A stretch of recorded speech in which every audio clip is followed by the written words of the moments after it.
الحمدللہ وحدہ والصلاة والسلام علی من لا نبی بعدہ۔ پیارے سامعین، جو گزر گئے، جو چلے گئے، جو ہم سے جدا ہو گئے، واقعتاً اگر وہ شریعت و سنت کے پابند تھے تو ہمارے لیے مشعل راہ اور دینی کعبوں میں سبقت کہنے کا ذریعہ بن کر چلے گئے، اور دنیا والوں کو بتا کر چلے گئے کہ زمانہ کوئی بھی ہو، زمانہ ہم سے ہے، ہم زمانے سے نہیں ہے۔ کفرستان کا رہنے والا ہو یا دارالاسلام کا، جذبہ اگر دینی ہے تب تو واقعتاً کمال ہے۔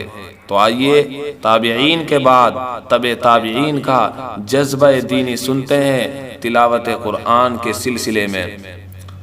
بڑے تبع تابعی ہیں، فضلائے محدثین میں ان کا شمار ہے۔ مسعر بن کدام رحمت اللہ علیہ، ان کے بیٹے محمد بن مسعر کہتے ہیں کہ ہمارے والد صاحب کا یہ حال تھا، جب تک آدھا قرآن نہیں پڑھتے تھے سوتے نہیں تھے، پھر ایک دم سے اٹھ کر کھڑے ہو جاتے جیسے ان کو کسی چیز کی تلاش ہو۔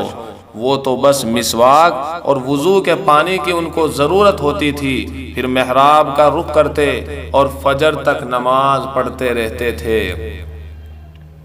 علی بن صالح، حسن ابن صالح، یہ دو بھائی ہیں، کوفہ کے رہنے والے تھے، اور دونوں ہی بھائی علم و عمل اور زہد و عبادت میں بہت نمایاں کردار رکھتے تھے۔ ان کے گھر کا عجیب معاملہ تھا۔ ان کی والدہ اور ان دونوں بھائیوں نے مل کر رات کو 3 حصوں میں تقسیم کر رکھا تھا۔ ہر شخص 1/3 رات جاگتا اور نماز میں مشغول ہو جاتا اور 1/3 قرآن پڑھتا۔ اس طرح ہر رات ان کے گھر میں ایک قرآن کریم ختم ہوتا تھا۔ والدہ کا انتقال ہو گیا تو دونوں بھائیوں نے رات کو آپس میں 2 حصوں میں تقسیم کر لیا۔ اب وہ آدھی رات باری باری جاگتے اور آدھا قرآن نماز میں پڑھتے۔ پھر علی کا انتقال ہو گیا تو دوسرے بھائی حضرت حسن رحمت اللہ علیہ ہر رات تنہا ایک قرآن کریم ختم کرنے لگے۔ ابو بکر بن عیاش، یہ بھی بڑے تبع تابعین میں ہیں۔ ذہبی نے شیخ الاسلام کے لقب سے ان کا تذکرہ کیا ہے۔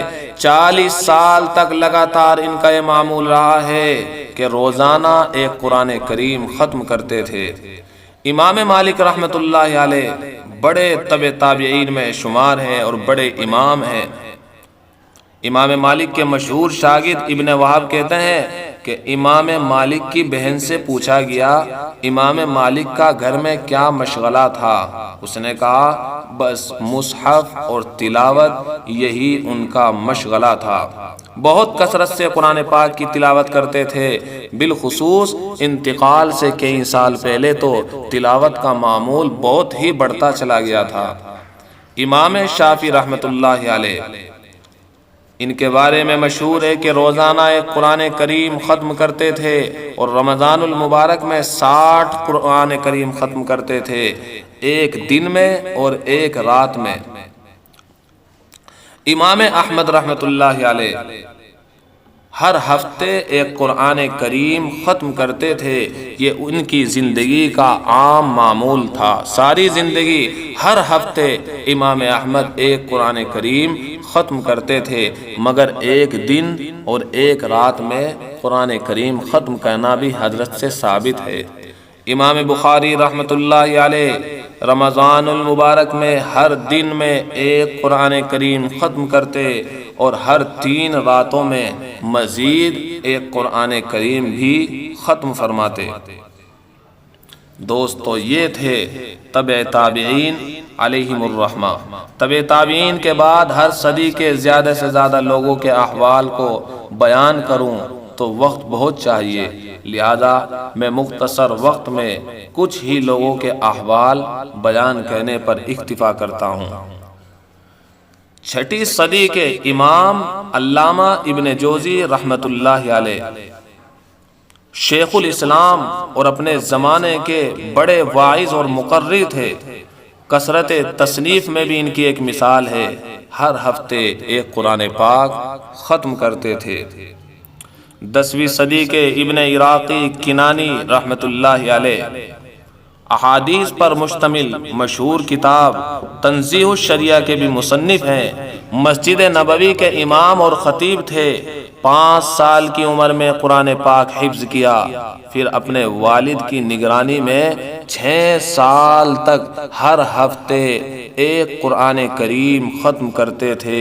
ارے جب بچپن میں یہ معمول تھا تو بڑے ہونے کے بعد کتنا اضافہ ہوا ہوگا، سامعین خود ہی اندازہ کر لیں۔ 12ویں صدی کے ہیں بدر الدین ابن محمد کنانی رحمت اللہ علیہ، مفتی احناف تھے۔ عام طور پر ہر روز 5 نمازوں اور ان کی سنتوں میں پورا قرآن کریم پڑھ لیتے تھے، اور بسا اوقات رات کی 2 رکعات میں پورا قرآن کریم ختم کر لیتے تھے۔ 14ویں صدی کے ہیں حمد بن فارس رحمت اللہ علیہ، آل سعود کے اوقاف کے مدیر تھے۔ جمعے کے دن ان کا یہ معمول لکھا ہے کہ فجر کی نماز پڑھ کر اپنے مصلی پر بیٹھتے اور تلاوت شروع کر دیتے۔ خطبے کے لیے امام کے نکلتے نکلتے ان کا قرآن کریم پورا ہو جایا کرتا تھا۔ علیہم الرحمہ رحمتا واسعہ۔ اللہ رب العزت ہم سب کو بھی ان لوگوں کے نقش قدم پر چلائے۔